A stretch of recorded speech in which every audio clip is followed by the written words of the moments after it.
ruangan juga sudah bersih, jadi sudah siap untuk belajar. Nah, jadi untuk secara fungsi dan aplikasinya kita akan belajar mulai dari gambar ini. Ya, gambar apa Nana?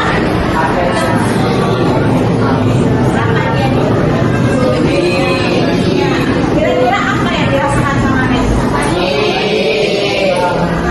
Kalau ibu tanya mengapa bisa terjadi?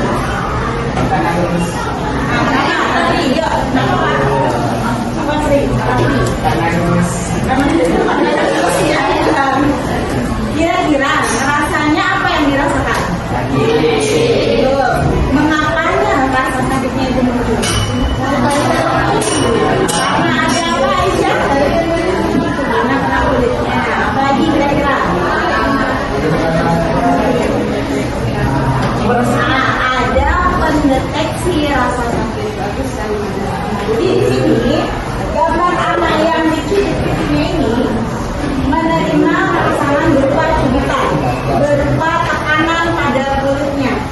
Maka dari itu kita sebut yang menyerangkan itu adalah impuls atau sinyal yang nantinya akan diartikan oleh sistem saraf. Jadi nanti sel sarafnya ini akan mengirimkan impuls tersebut sehingga diprosesnya langsung ke otak. Jadi nanti otak yang digunakan sebagai rasa sakit. Sekarang ibu bilang kalau misalnya rangsang, apakah hanya berupa rasa sakit saja? Tidak ada. Ada bentuk dari rangsang yang lain? Ada. Kamu masak nih, kompor, udah sengaja kena pancinya. Panas. Dibiarin aja? Pasti terus dia angkat. Nah, jadi bentuk kamu mengangkat dengan yang kena panci itu merupakan salah satu bentuk dari respon terhadap rangsang yang ada. Oke, sekarang kalian perhatikan. Ibu punya tujuan pembelajaran yang harus dicapai hari ini. Yang pertama, kalian akan mendeskripsikan mengenai sistem manusia. Lalu kalian juga akan belajar mengenai mekanisme dari pengeluaran impuls pada sistem saraf. Yang ketiga, kalian akan melakukan percobaan mengenai sensitivitas. Yang keempat, kalian akan melakukan juga percobaan uji efek stroke. Jadi ada 4 yang harus kita capai hari ini. Nah, sebelum kita mulai, ibu cerita dulu. Jadi, di tahun 2016 di Cina itu ada seorang anak. Jadi anak ini diminta untuk membaca teks sama gurunya. Mungkin karena salah atau dia kurang berkonsentrasi, akhirnya dia membacanya salah. Terus, mungkin gurunya tidak tahu bahwa yang namanya hukum statistik itu tidak dianjurkan. Jadi ibu anaknya dengan melakukan push up sebanyak 10 kali. Nah, tidak apa ya, karena udah dihukum kan, tapi juga berdiri dengan gurunya. Jadi 10 kali itu dia berhasil hanya 8 kali.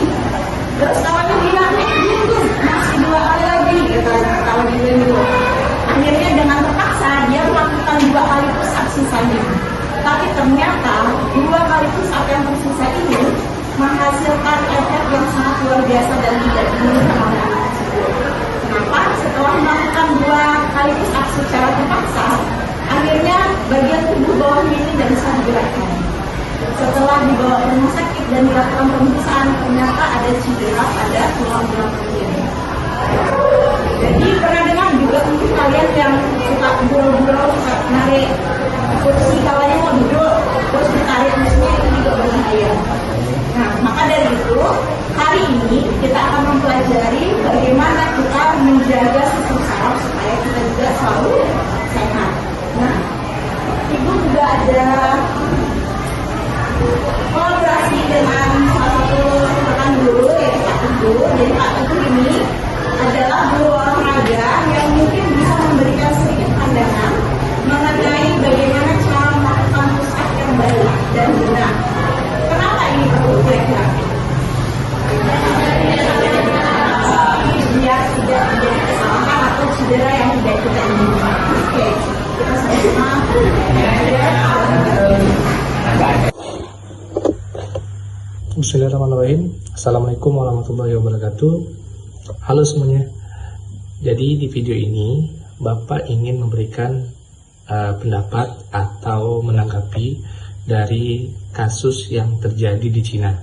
Jadi kasus yang terjadi di Cina itu ada seorang anak gadis yang berumur 8 tahun. Dia mendapat hukuman dari gurunya pada saat pembelajaran. Gurunya memberikan sebuah hukuman, yaitu melakukan gerakan push up sebanyak 10 kali.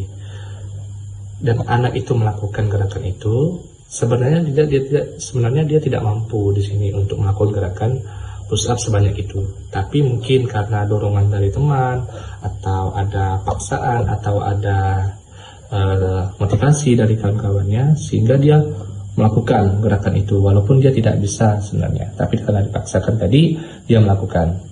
Akibat dari gerakan yang dilakukan dengan paksaan tadi, mengakibatkan dia mengalami cedera. Dia mengalami cedera di bagian tulang belakang. Dan ketika dibawa ke rumah sakit, apa yang terjadi dari cedera itu berlari ke saraf bagian kaki dan mengakibatkan dia terkena lumpuh di bagian kaki. Ini jadi pembelajaran untuk kita semua, khususnya pada kalian semua. Ketika melakukan gerakan itu, dilakukan dengan paksaan, dilakukan dengan main-main, tanpa adanya pemanasan, pastinya gerakan itu tidak baik dan akan terjadi cedera. Yang pertama, yang harus kalian perhatikan di sini, gerakan. Ketika kalian melakukan gerakannya, untuk perempuan berbeda dengan laki-laki gerakan push up-nya. Jadi kalau perempuan itu posisi tangan, badan sama. Yang berbeda hanya di bagian kaki. Kalau perempuan, lututnya itu menempel di tanah. Kalau laki-laki, dia tidak menempel. Kalau gerakan itu kalian lakukan dengan baik, dengan sempurna, banyak sekali manfaatnya dapat. Yang pertama, gerakan push up kalau dilakukan dengan sempurna bisa meningkatkan daya tahan tubuh, meningkatkan imun tubuh. Yang kedua, pastinya meningkatkan kedua otot lengan kalian. Kalau ketika kalian beraktivitas menggunakan lengan, pastinya lengan kalian kuat dan siap. Dan yang ketiga, membentuk postur tubuh yang ideal. Jadi ketika kalian melakukan gerakan push up-nya dengan sempurna, pastinya kalian mendapatkan banyak sekali manfaatnya. Dan untuk latihan push up, kalian bisa melakukan pengulangan. Tidak perlu jumlah yang terlalu banyak. Jadi misalnya kalian cuma dapatnya 10. Mungkin kalau kalian mau menambahkannya lebih banyak, lakukan pengulangan. Lakukan pengulangan 2-3 kali. Setelah itu kalian tambah dari sedikit, tambah 1, tambah 2. Kalau kalian lakukan dengan pengulangannya seperti itu, terus kalian konsisten lakukannya, pastinya nanti jumlah push up kalian akan lebih banyak. Jadi itu video yang Bapak bisa berikan dari menanggapi kasus itu. Semoga bisa menjadi pembelajaran untuk kalian semua. Kalau pada saat melakukan gerakan olahraga, harus adanya pemanasan terlebih dahulu agar otot-otot kalian siap. Mungkin itu saja video yang bisa Bapak berikan. Semoga video ini bisa bermanfaat untuk kalian semua. Kurang lebihnya mohon maaf. Terima kasih. Wassalamualaikum warahmatullahi wabarakatuh. Kalau push up yang benar, apabila posisi lengannya itu juga sudah dibuka selebar bahu. Jadi posisi tangannya harus benar, posisi kakinya juga benar. Dan kalian tidak boleh memaksakan apabila memang tidak kuat, karena itu akan menyebabkan kalau kita tidak siap, ototnya juga tidak siap, maka akan berakibat tekanan pada tulang belakang itu sangat besar. Maka ketika tulang belakang itu ditekan, akhirnya di dalam tulang itu ada saraf-sarafnya itu yang akhirnya memiliki dampak yang kurang baik. Itu harus siap dulu, dan juga kalau mau olahraga harus dilakukan pemanasan. Akan mengeksplorasi dengan cara berdiskusi dengan teman sekelompok. Jadi dari hasil asesmen kemarin, kalian juga sudah paham apa yang akan kita pelajari pada pembelajaran kita kali ini. Maka nantinya akan kalian duduk dengan kelompoknya dan berdiskusi mengenai lembar kerja yang diberikan. Oke, baik anak-anak, sekarang kalian sudah duduk bersama kelompok masing-masing. Ada berapa kelompok yang duduk? 1, 2, 3, 4, 5, 6, 7. Oke, mulai dari sini ya. 1, kelompok 2, 3, 4, 5, 6, 7. Jadi nanti akan ibu bagikan di sini yang kalian akan diskusikan bersama kelompok kalian. Nah, jadi kalian udah ibu kasih tadi stimulus berupa yang di sudut pipinya tadi. Lalu udah ada masalah apa sih masalahnya? Cedera, ada tulang belakang yang menyebabkan kelumpuhan. Nah, sekarang kalian akan secara berkelompok ini berdiskusi untuk mencari data apa saja sih yang mungkin terkait dengan masalah yang akan muncul. Yang pertama nanti kalian akan mengidentifikasi dulu sel saraf atau neuron. Di sini kalian ada nomor 1, kalian akan mengidentifikasi bagian-bagian dari sel saraf atau neuron. Lalu beberapa bagian itu perlu kalian ketahui fungsinya. Nah, yang pilih nomor 2 itu yang diminta ada 6 bagian dari sel neuron yang diminta. Nanti baru kalian mengidentifikasi 3 jenis neuron berdasarkan fungsinya. Apa-apa yang ada di nomor 3. Nah, setelah itu kalian akan berkenalan dengan prosesor pada manusia, yaitu otak. Jadi otak di sini ada yang nantinya kalian diminta untuk melihat secara morfologis dari luarnya, dan juga ada anatomi yang berbeda-beda. Jadi kalian tinggal mengidentifikasi bagian yang dibutuhkan pada baik yang A dan juga yang B. Nah, lalu yang nomor 5, kalian akan memahami fungsi dari masing-masing bagian otak tersebut. Nah, ini kan ada kolomnya, ada bagian apa, ada fungsi. Jadi kalian tinggal menuliskan jawabannya. Misalnya fungsi otak yang besar itu apa? A pasangannya dengan pernyataan yang mana itu? A dengan ini, ya. Sudah? Sampai sini ada yang mau ditanyakan? Nah, inilah data yang kalian perlukan untuk mengolah data yang nomor 6 sampai nomor 7.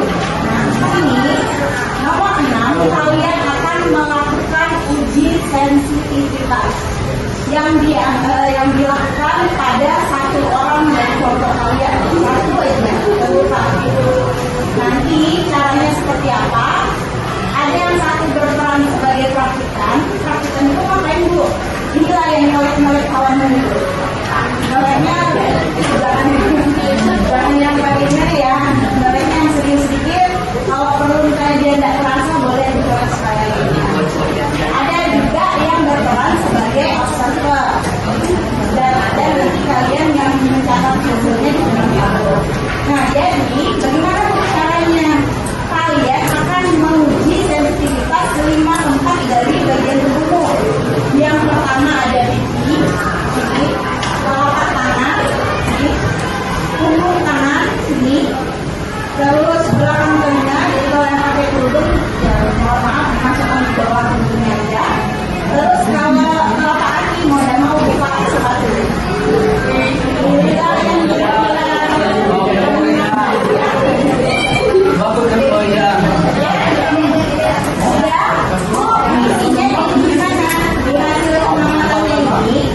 kalian hanya menuliskan dengan tanda tambah di situ. Kalau yang dia terasa kurang sensitif, biasa aja pas kamu nulis itu dia kayak nggak ada respon gitu ya, respon gitu berarti tulisnya itu. Kalau agak kejut langsung agak kejut boleh kasih tulisnya 2 karena sensitif bagian situ. Atau kalau kaget sekali boleh kasih tulisnya 3. Cara tulisnya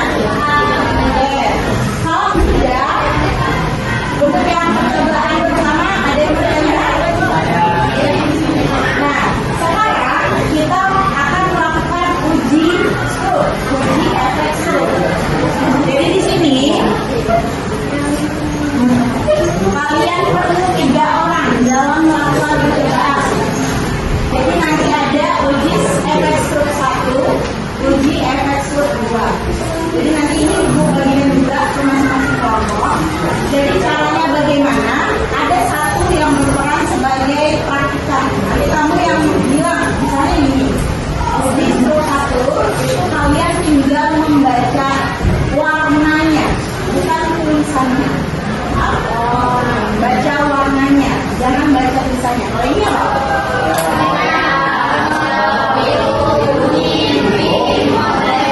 Oh ya, sampai selesai. Cara bacanya dari kiri ke kanan. Nanti ada kawanmu yang ngecek nih bukan si kuncinya, kita bingung gitu kan, benar nggak yang disebutkan sama kawan itu. Jadi kamu tinggal pegang kuncinya saja.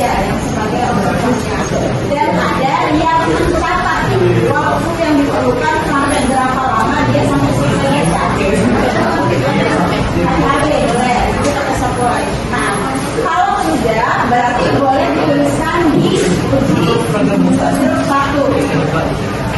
Nah, kalau sudah selesai grup 1, baru kalian tes ke yang grup 2.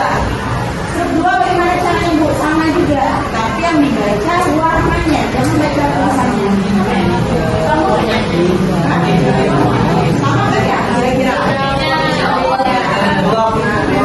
Nanti kalau sudah bergantian supaya namanya di sini semuanya ada nama orang. Siapa yang amati, kalian bilang, nanti ada Alia. Jadi bergantian.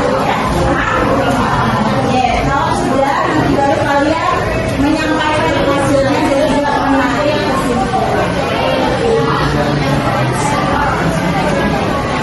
baik, gantian. Jadi semuanya merasa dari awal jadi prinsipal yang melihat hasilnya. Ya, ada yang bertanya? Kalau ya, tuliskan nama anggota kelompoknya saja. Ya, sudah. Ada yang mau ditanyakan? Nanti kalau itu Ibu akan sambil berkeliling untuk melihat dan juga mengambil penilaian hasil penilaian.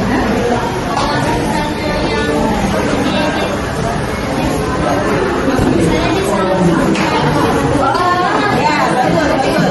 Ini Ayu ada nanya tadi. Halo. Bu, kalau diuji yang kedua kan lebih susah. Yang uji kedua, kalau dia salah, itu ulang lagi dari awal. Maksudnya ulang lagi sampai betul. Ya, jadi waktunya diulang lagi dari awal. Makanya harus konsen. Ya, ada yang mau ditanyakan? Kalau tidak ada, silakan berdiskusi.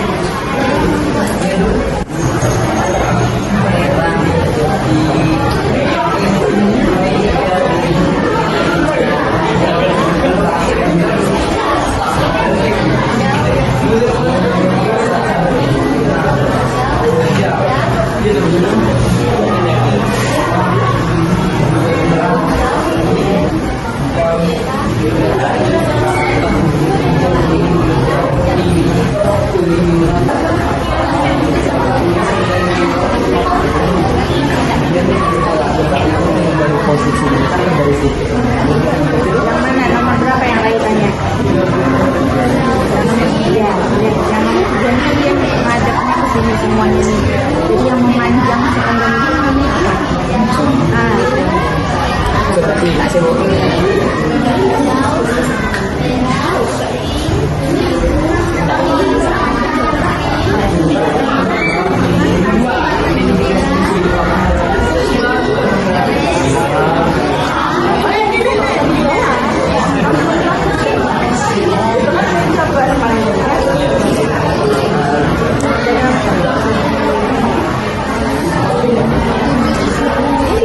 ibadah boleh sambil dibuka, jadi nggak ada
myelin, 4 nodus Ranvier, 5 sinapsis, 6 sel Schwann, 7 akson, dan 8 nukleus.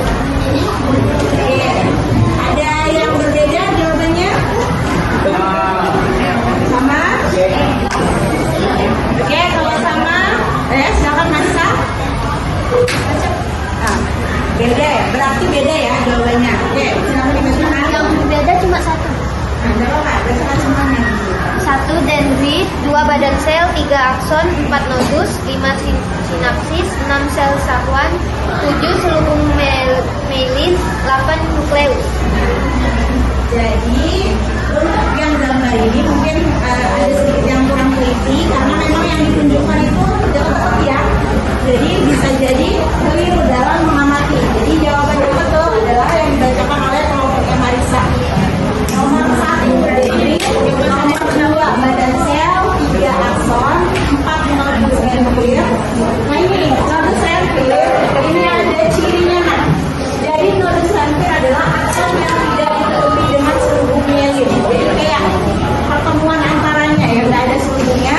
Itu namanya nodus Ranvier. Yang kelima sinapsis, 5 sel Schwann, 7 selubung myelin, 8 baru. Betul. Oke, tidak apa-apa. Kita beri aplaus untuk kelompok 1 dan kelompok 3.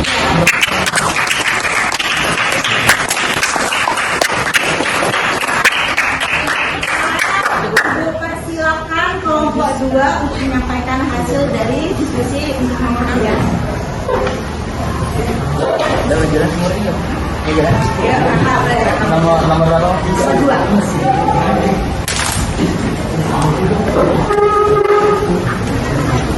Nomor 2.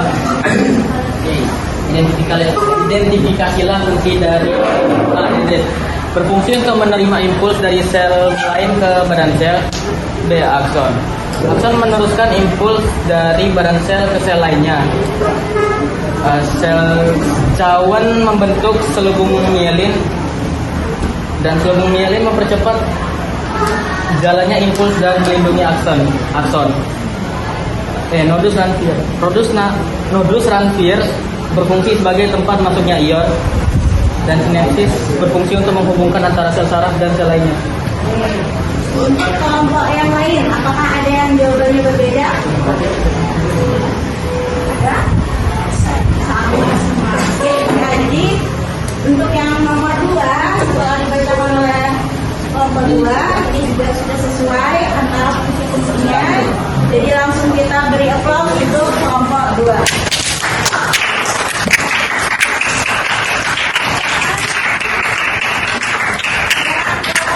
Pusat saraf, B neuron konektor, hubungkan satu neuron dengan neuron lainnya. C neuron motorik, menghantarkan impuls dari pusat saraf ke organ motor, efektor seperti otot atau gonjang. Dari pendapat kelompok lain, apakah ada yang berbeda jawabannya? Sama? Oke. Kita cek lagi, apakah sudah sesuai? Nah, betul ya. Jadi yang A ini namanya neuron unipolar. Ini adanya 1. Polar itu titiknya cuma ada 1. Nah, di sini kalian juga bisa lihat ada neuron bipolar. Dia ini menghubungkan 2 kutub di sini. Makanya disebut bipolar, 2 kutub. Dan di sini namanya multipolar karena di sini memiliki banyak kutub-kutub yang dapat dihubungkan ke neuron yang lain-lainnya. Nah, jadi jawaban untuk kelompok 3 juga sudah benar. Beri aplaus untuk kelompok 3.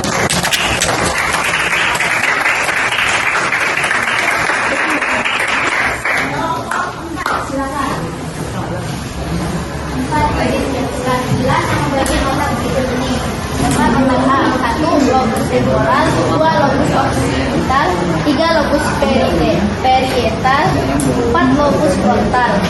Gambar otak G, 1 otak depan, 2 otak tengah, 3 sumsum tulang belakang atau medulla oblongata, 4 otak kecil atau cerebellum, 5 otak besar atau cerebellum.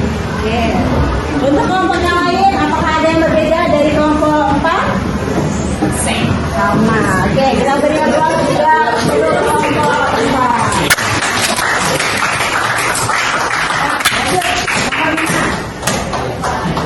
Pasangkan bagian apa rangkaian betul yang siap betul?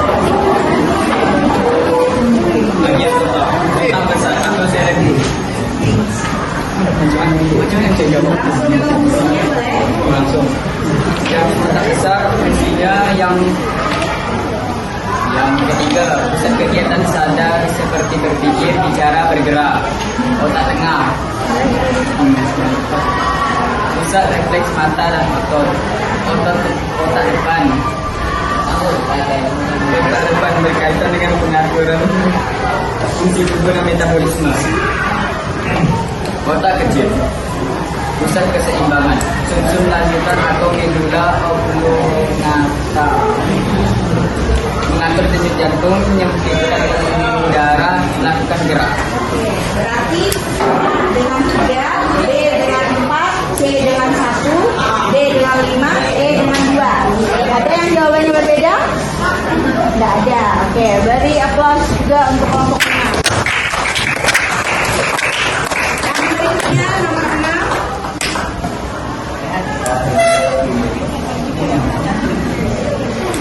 Ayo cek saraf kita. A. Bekerjalah secara berpasangan dengan teman sekelompok, lalu mintalah temanmu menunjuk mata. B. Tentulah bagian tubuh temanmu sesuai daftar di tabel, lalu catat pengamatanmu dengan keterangan +1 kurang sensitif, +2 sensitif, +3 sangat sensitif. Tabel 1 pengamatan uji sensitivitas 1 pipi +1, 2 telapak tangan +1, 3 punggung tangan +1, 4 belakang telinga +3, 5 telapak kaki +2. C. Apakah setiap tempat ruangan memiliki daya sensitivitas yang sama? Tidak. D. Menurutmu, mengapa hal tersebut dapat terjadi? Karena di beberapa area kurang merespon atau sensitif. Nah, jadi kalau melihat dari tabel ini, kira-kira apakah jawaban semua kelompok itu harus sama? Iya. Bisa beda-beda tergantung pada orang yang melakukan dari percobaan tersebut. Nah, Bu, jadi yang betul yang mana? Ya nggak ada yang benar atau yang salah, karena sensitivitas mengenai tentara ini bisa saja berbeda antara orang satu dengan orang yang lain. Jadi asalkan kalian mengisi dengan tepat, semuanya dengan tanda plus, itu boleh ya, udah betul. Tapi kira-kira ada nggak yang paling sensitif? Kalau yang sama rata-rata di mana? Telapak kaki. Nah, jadi telapak kaki itu lebih mudah merasa apa? Oke, kenapa kira-kira? Karena kaki apa lagi? Lemah. Oke,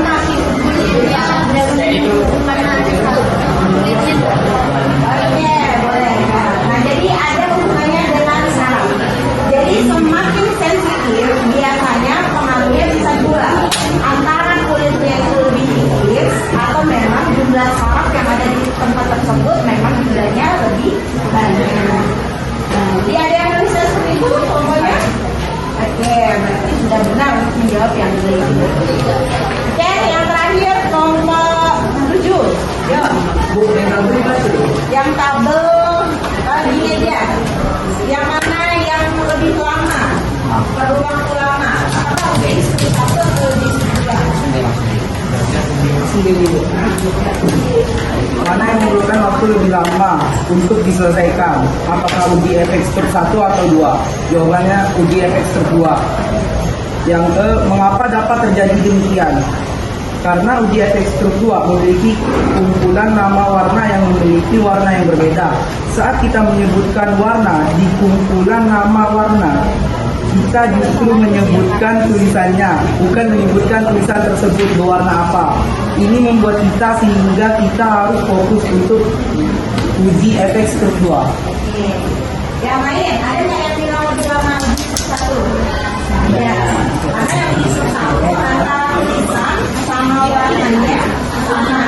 Tapi kalau yang kedua, karena tulisan dan warnanya berbeda, kalian perlu waktu lebih lama untuk menerjemahkan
konsentrasi visual dan verbal sehingga mempengaruhi kecepatan.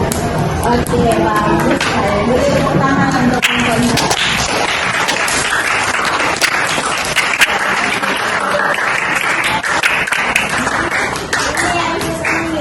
Kalau yang namanya kesimpulan yang begini udah menyimpulkan seluruh kegiatan yang kalian lakukan hari ini. Kalian tahu bagian-bagian dari sistem saraf, kalian tahu pembagian dari otak, kalian tahu juga mana yang lebih sensitif dengan yang tidak, dan juga kalian tahu bagaimana otak itu mengolah informasi, entah berupa tulisan ataukah berupa warna. Oke, sekarang sudah selesai. Nanti silakan nama PD-nya dipastikan sudah ditulis nama kelompoknya. Nanti ibu akan bagikan lembar refleksi yang kalian isi secara individual. Jadi masing-masing mengisi ya.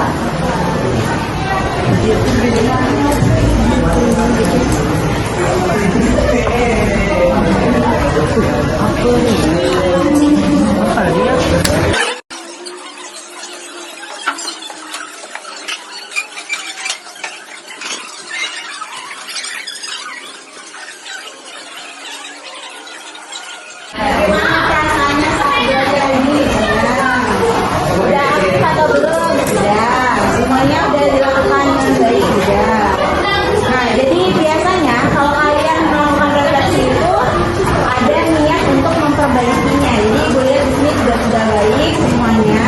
Nah, mungkin kalau yang kurang baik, Kiara juga berpendapat supaya nanti di kedepannya akan ada perbaikan juga. Dan ibu yakin semuanya juga pasti berbuat hal yang sama. Kalau ada yang misalnya masih kurang baik, akan dilakukan lagi di pembelajaran berikutnya. Gimana hari ini? Senang?